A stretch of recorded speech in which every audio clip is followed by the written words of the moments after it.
আসসালামু আলাইকুম।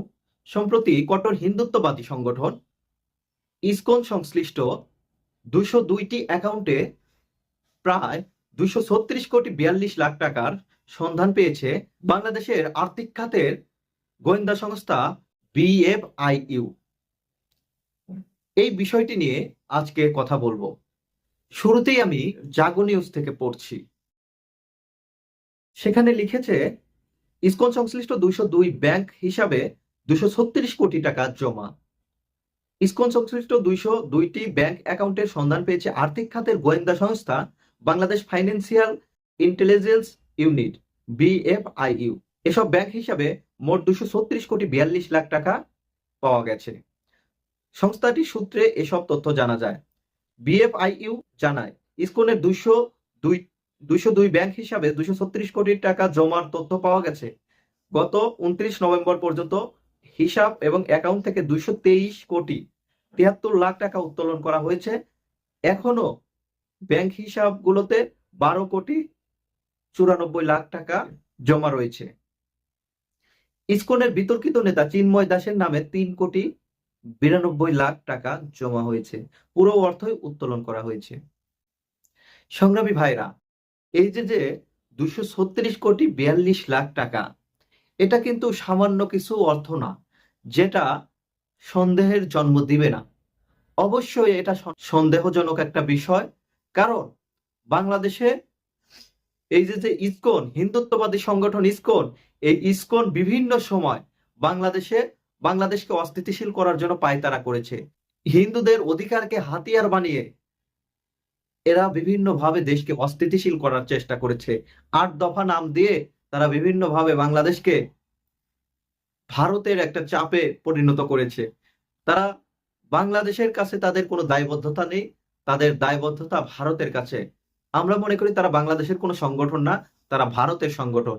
এই হিন্দুত্ববাদী সংগঠন, ভারতের সংগঠন ইসকনকে বাংলাদেশ থেকে নিষিদ্ধ করতে হবে। এখন আসি মূল আলাপে। ২৩৬ কোটি ৪২ লাখ টাকা, এই যে ২২৩ কোটি টাকা এই হিসাবগুলো থেকে উত্তোলন করা হলো, এই উত্তোলনকৃত টাকা তারা কিভাবে ইউজ করেছে বা কোন খাতে খরচ করেছে বা ব্যয় করেছে, সেই বিষয়গুলো তথ্য অনুসন্ধান করা অবশ্যই জরুরি। কারণ আপনি দুই এক লাখ টাকা না, এটা ২২৩ কোটি টাকা, এতগুলো টাকা আপনারা কি করলে? আমরা জানি সম্প্রতি একটা ফোন আলাপ থেকে আমরা শুনতে পেরেছিলাম এই হিন্দুত্ববাদী ইসকনকে কেন্দ্র করে বাংলাদেশকে অস্থিতিশীল করবে, ইস্ট ওয়েস্ট বিশ্ববিদ্যালয় সহ বিভিন্ন বিশ্ববিদ্যালয় জ্বালিয়ে দেবে, এবং এরকম আরো অনেক ফোন আলাপ আমরা শুনতে পেরেছি, যার মাধ্যমে আওয়ামী লীগ তাদের মধ্যে ঢুকে যাবে। এই যে প্রোগ্রামগুলো করেছে দেশকে অস্থিতিশীল করার জন্য, এই খাতে কি এগুলো ব্যবহার করছে, নাকি বাংলাদেশে হিন্দুত্ববাদী জঙ্গি সংগঠন তৈরি করে বাংলাদেশকে ভারতের অঙ্গরাজ্য হিসাবে তৈরি করতে তারা চাচ্ছে কিনা, এই বিষয়টাকে অবশ্যই যাচাই বাছাই করতে হবে। আর এই যে চিন্ময় কৃষ্ণ দাস, যাকে নিয়ে ভারতের এত মাথা ব্যথা, ভারতের এত মাথা ব্যথার কারণটা কি?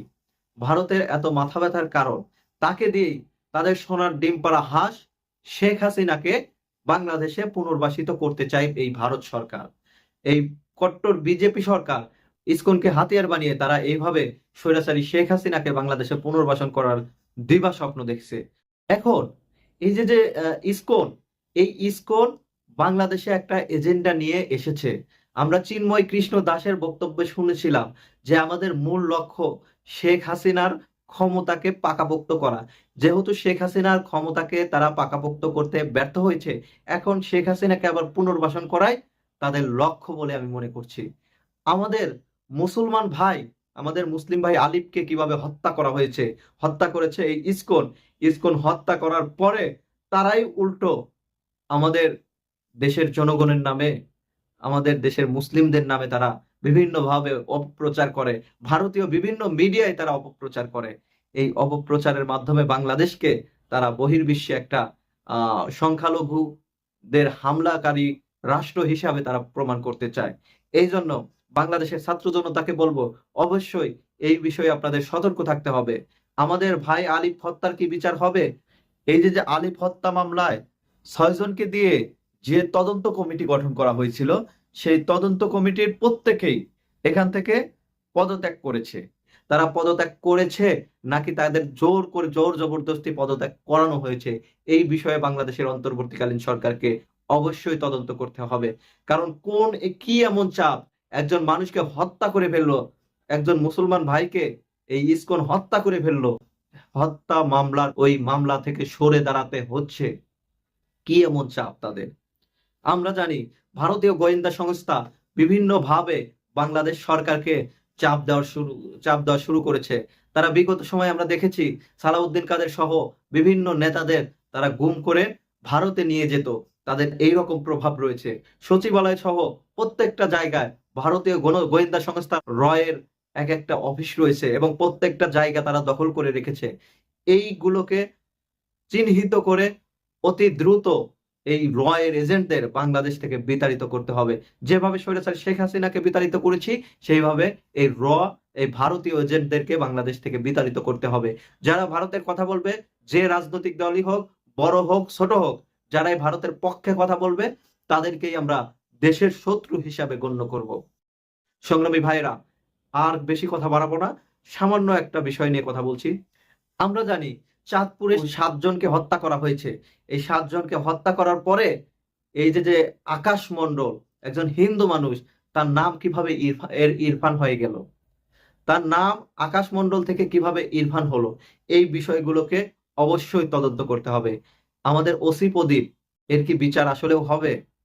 এখনো পর্যন্ত এই ওসি প্রদীপের, যিনি মুসলমানদের ধরে ধরে হত্যা করত, এই যে ওসি প্রদীপ 208 জন মানুষকে ক্রস ফায়ারে হত্যা করেছে, সেই ওসি প্রদীপের বিচার কি বাংলাদেশের মাটিতে হবে? এখনো পর্যন্ত সেই নজির আমরা দেখতে পাচ্ছি না। অন্তর্বর্তীকালীন সরকারের উদ্দেশ্যে বলতে চাই, আপনাদের অবশ্যই এই বিচার বাংলাদেশের মাটিতে করতে হবে। আপনারা যদি করতে না পারেন তাহলে পদত্যাগ করে চলে যান। বাংলাদেশের ছাত্র জনতা এই ক্ষমতা নিয়ে, বাংলাদেশের ছাত্র জনতা এর বিচার করবে। সংগ্রামী ভাইরা, বাংলাদেশ আওয়ামী লীগ নামক যে কুলাঙ্গার দলটি আছে, সেই দলকে বাংলাদেশ থেকে নিষিদ্ধ করতে হবে। বাংলাদেশে তারা নির্বাচন করবে 2000 ভাইয়ের লাশের উপর দিয়ে, বাংলাদেশের ছাত্র জনতা এটা মেনে নেবে না। যতই ভারত, র, ইসকন মিলে বাংলাদেশকে চাপ প্রয়োগ করার চেষ্টা করুক, বাংলাদেশ সরকার এদের কাছে মাথা নত করবে না। বরঞ্চ বাংলাদেশ সরকার বুক ফুলিয়ে তাদের সাথে যুদ্ধ ঘোষণা করতে প্রস্তুত আছে। এই জন্য বাংলাদেশের ছাত্র জনতাকে বলবো, আপনারা আপনারা প্রস্তুত থাকেন। আওয়ামী লীগকে যে বা যারা যখনই পুনর্বাসিত করার চেষ্টা করবে, ঐক্যবদ্ধভাবে তাদেরকে বাংলাদেশ থেকে বিতাড়িত করা হবে। সংগ্রামী ভাইরা, এই জন্য ছাত্র জনতাকে প্রস্তুত থাকার আহ্বান জানিয়ে আজকের মতো এখানেই শেষ করছি। আসসালামু আলাইকুম।